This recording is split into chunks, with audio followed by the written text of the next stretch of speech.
प्यारे बच्चों, आज हम 12वीं की कक्षा में अभिव्यक्ति और माध्यम से एक बहुत ही महत्वपूर्ण विषय जो अक्सर पेपर में आ जाता है, समाचार पत्र लेखन में समाचार लिखने के लिए उल्टा पिरामिड शैली का प्रयोग किया जाता है। और इसी उल्टा पिरामिड शैली में समाचार के 6 ककार उनके बारे में चर्चा करेंगे।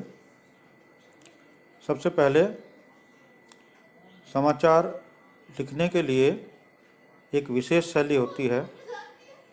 कहते हैं कि अपने पसंद के किसी भी अखबार में छपने वाले खबरों को ध्यान से पढ़ने पर हमें पता चलता है कि समाचार खास शैली में लिखे जाते हैं।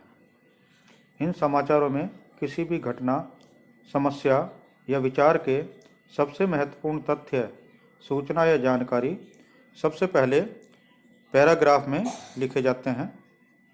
उसके बाद पैराग्राफ के उससे कम महत्वपूर्ण सूचना या तथ्यों की जानकारी दी जाती है।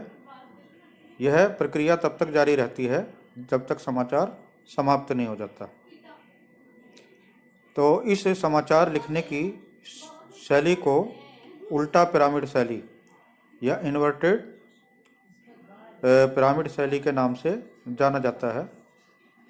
यह समाचार लेखन की कहानी या कथा की शैली से बिल्कुल उल्टी होती है।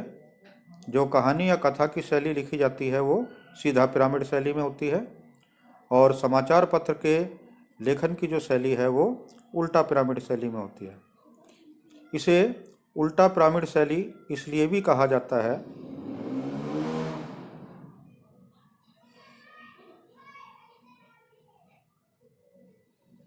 कि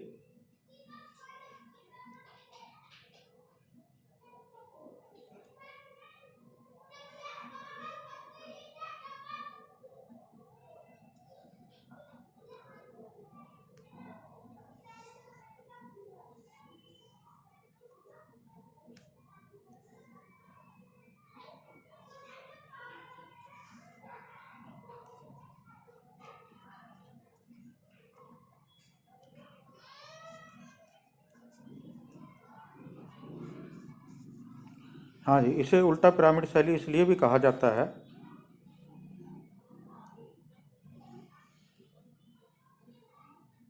कि इसमें जो सबसे महत्वपूर्ण तथ्य या सूचना यानी क्लाइमैक्स पिरामिड के सबसे निचले हिस्से में ना होकर सबसे ऊपर होते हैं, जिसे हम इंट्रो या मुखड़ा कहते हैं। और कहते कि इस शैली का प्रयोग 19वीं सदी के मध्य में हो गया था, लेकिन इसका विकास अमेरिका के गृह युद्ध के दौरान हुआ। उस समय संवाददाताओं को अपनी खबरें टेलीग्राफ संदेशों के जरिए भेजनी पड़ती थी, जिससे सेवाएं महंगी, अनियमित और दुर्लभ हो जाती थी। कई बार तकनीकी कारणों से सेवा ठप भी हो जाती थी। इसलिए संवाददाताओं को किसी घटना की खबर कहानी की तरह विस्तार से लिखने के बजाय संक्षेप में देनी होती थी। इस तरह उल्टा पिरामिड शैली का विकास हुआ, और धीरे धीरे लेखन और संपादन की सुविधा के कारण यह शैली समाचार लेखन की मानक यानी स्टैंडर्ड शैली बन गई। तो उल्टा पिरामिड शैली में इंट्रो या मुखड़ा सबसे ऊपर होता है, उसके बाद बॉडी और अंत में समापन। अब समाचार लेखन और 6 ककार। समाचारों को लिखने के लिए मुख्यतः 6 सवालों का जवाब देने की कोशिश की जाती है। क्या हुआ, किसके साथ हुआ, कहाँ हुआ, कब हुआ, कैसे और क्यों हुआ। तो इसमें क्या, किसके या कौन, कहाँ, कब, क्यों, कैसे 6 ककारों के रूप में भी जाना जाता है। तो एक बारी फिर इसको ध्यान दे लें कि क्या हुआ, नंबर 1 किसके साथ हुआ, नंबर 2 कहाँ हुआ, नंबर 3 कब हुआ, नंबर 4 कैसे हुआ, नंबर 5 और क्यों हुआ, नंबर 6। तो कहते हैं जो समाचार का इंट्रो होता है, यानी सबसे मेन जो मुखड़ा होता है, उसके अंदर 4 ककारों को आधार बनाकर खबर लिखी जाती है। और इसमें 4 ककार कौन कौन से होते हैं? वो है क्या, कौन, कब और कहाँ। यानी इंट्रो में हम 4 ककार लेंगे, क्या, कौन, कब और कहाँ। इसके बाद बॉडी में जो है बाकी के जो 2 ककार हैं, कैसे और क्यों का जवाब दिया जाता है। ठीक है, तो इसमें पता है कि समाचार लिखते समय 6 ककारों के आधार पर समाचार तैयार होता है।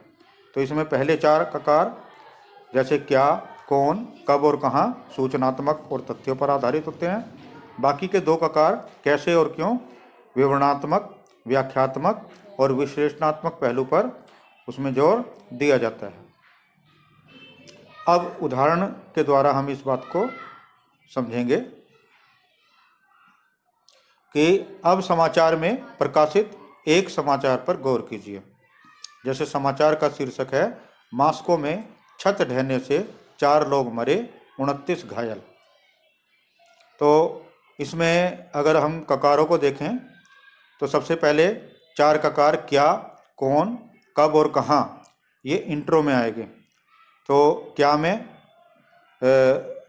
क्या हुआ, तो उसमें कहेंगे 4 मरे, 29 घायल।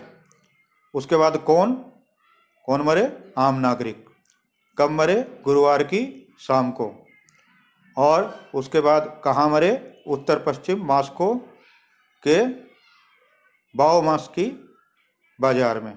तो समाचार का इंट्रो बनेगा मास्को 23 जनवरी फरवरी मास्को 23 फरवरी भाषा।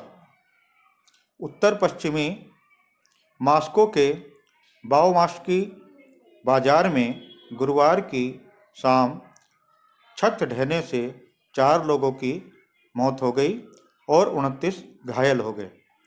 100 से अधिक लोगों के अब भी मलबे में फंसे होने की आशंका है। घायलों को अस्पताल में भर्ती करा दिया गया है। तो ये क्या था, समाचार का इंट्रो था। अब बॉडी पर आते हैं। बॉडी में 2 ककार हैं, क्यों और कैसे।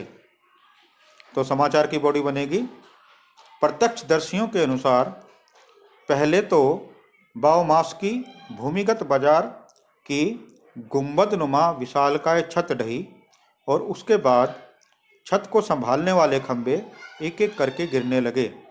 शहर के मेयर ने इस दुर्घटना के पीछे किसी आतंकवादी संगठन का हाथ होने की बात से साफ इनकार कर दिया है।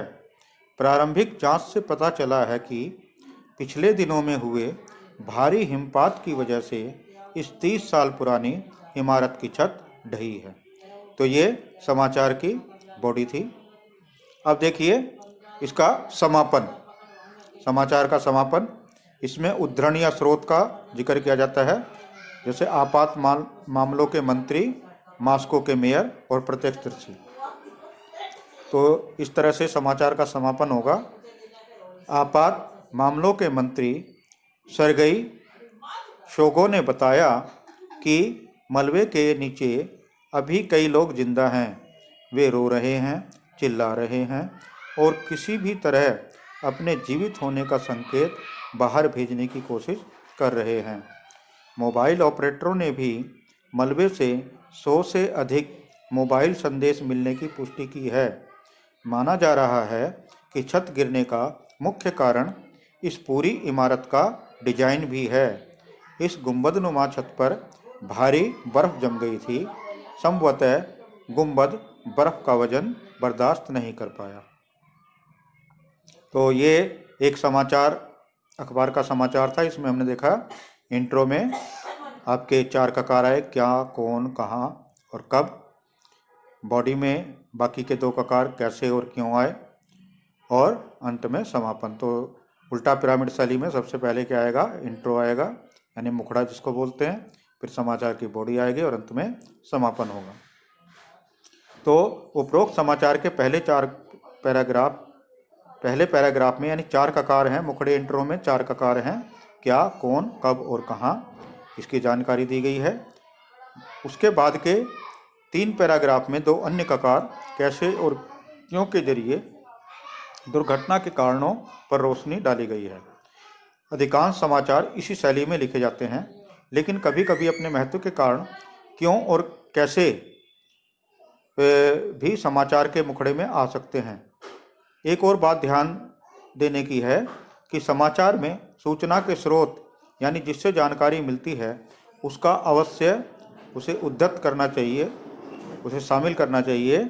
जैसे उपरोक्त समाचार में प्रत्यक्षदर्शियों और आपात मामलों के मंत्री को उद्धृत किया गया है, तो उनको भी समाचार में उनकी जानकारी देना आवश्यक होता है।